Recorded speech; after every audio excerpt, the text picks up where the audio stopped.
Good morning. Welcome back to the Red Mic. Happy Wednesday. Hump day. We made it another week, right? Today's Red Mic message. Die, scum. No, I don't mean that literally. I do have a point. I'll get to it in a minute. Today is going to sort of be a continuation of yesterday. A little bit of an offshoot, but really very related to yesterday. There's a saying, a feeling, an idea that is pretty well known about grudges. Holding a grudge is like you drinking poison and hoping the other person dies. Now, that's a good line because it captures something that most of us learn eventually. The person we're angry with is often doing just fine, but we're the ones carrying the weight. We're the ones replaying the conversation, the insult.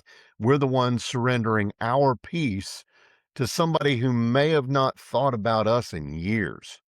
And yet, for some reason, we keep drinking. Seinfeld. George is obsessing over this line, and it's not even a great line. I'll refer to it as the jerk store comment. He was just obsessing about delivering this one line, and he spent money and resources in order to go and deliver this one line to this one guy, but he didn't think about what happened next.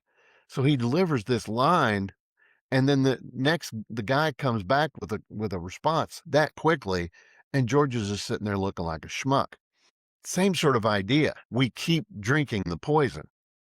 I saw a story recently about these two giant tortoises, and they're both more than a century old. And one of them stole the other's food a century ago, one stolen meal. And ever since then, they have fought almost every day. Not all day, not constantly, just a few minutes, 2 or 3 minutes at a time, like clockwork, for more than 120 years. That food is long gone. It's possible that neither tortoise even really remembers what that particular food tasted like. Everybody who witnessed the original fight, the original theft, they're long gone. The circumstances are gone, the meal is gone, but the grudge remains. So for over a century, those two tortoises have been spending a part of their day every single day proving that they still don't like each other. I thought it was funny when I read it, but then I realized that a lot of us humans, we do the same thing. Not every day, but often enough. A comment made 20 years ago, a slight at work, a family disagreement, a business dispute, an old betrayal. The precipitating event itself is long gone. It's over. It's done. But the emotional rent payment is still due, sometimes every day. And we keep paying it. Sometimes we even seem to enjoy it. Now, there's a German word for taking pleasure in someone else's misfortune. I'm probably going to butcher the pronunciation, but I've heard it pronounced Schadenfreude and Schadenfreude. You take your pick. That German word literally means harm joy. Now, if you don't know what I'm talking about, if you've never experienced it, congratulations. But I think the rest of us have.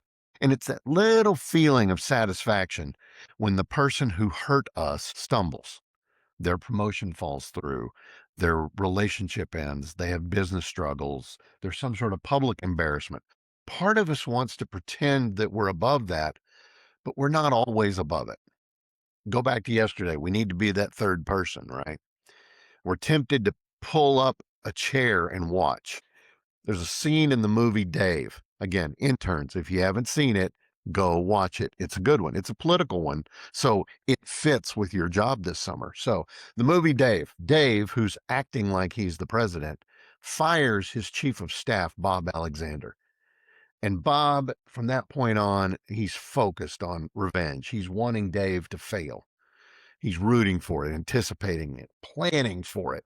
At one point, he is literally celebrating what he believes will be Dave's downfall.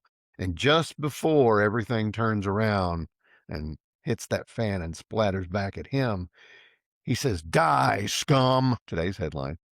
It's one of those moments that's funny because it's just so ugly. Bob's not building anything. He's not solving any problems. He's not improving himself. He's not helping anybody. He's simply enjoying the possibility that Dave's going to fall on his face. And then, of course, the whole thing blows up on him.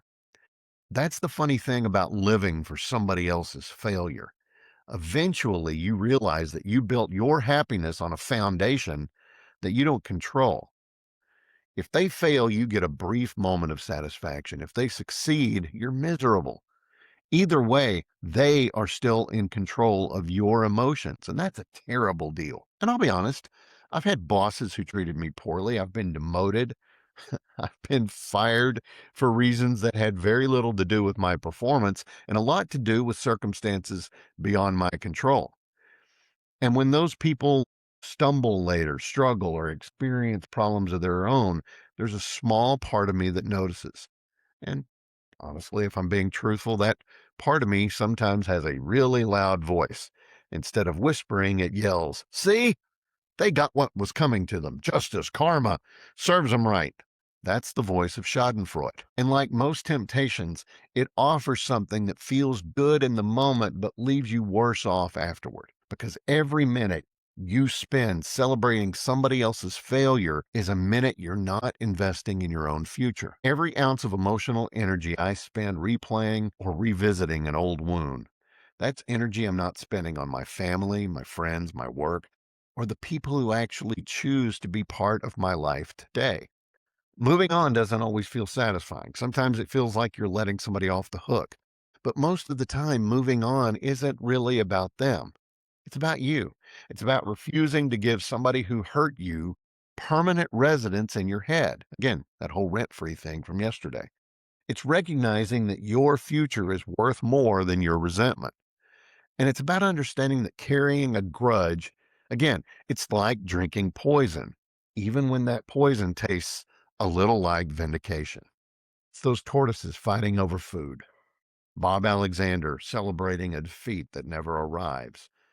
If you spend years waiting for life to punish someone on your behalf, waiting for karma, waiting for justice, waiting for vindication, yes, the universe might settle the score, but life is going to keep moving. Relationships happen, opportunities appear, grandchildren are going to be born, vacations are taken, memories are made, and all the while, that part of your attention remaining chained to a moment that should have been released years ago.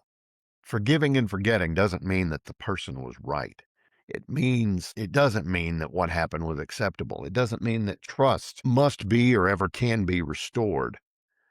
But it means you're refusing to give somebody that permanent space in your head. So remember these things. The person who benefits most from letting go of a grudge is not the other person. It's you. And that's really today's Red Mike message. I hope that these Red Mike messages are getting through to you. I hope they're helping you in your life, your work, your relationships. That's why I do this every day, Monday through Friday. And I want to say again, thank you for being here. I appreciate it very much. Please give me a like, a follow, and a share. Let me know what you think down in the comments. I'd appreciate that too. Hope to see you again tomorrow. And until next time, don't forget, as always, life is short. Drink the bourbon.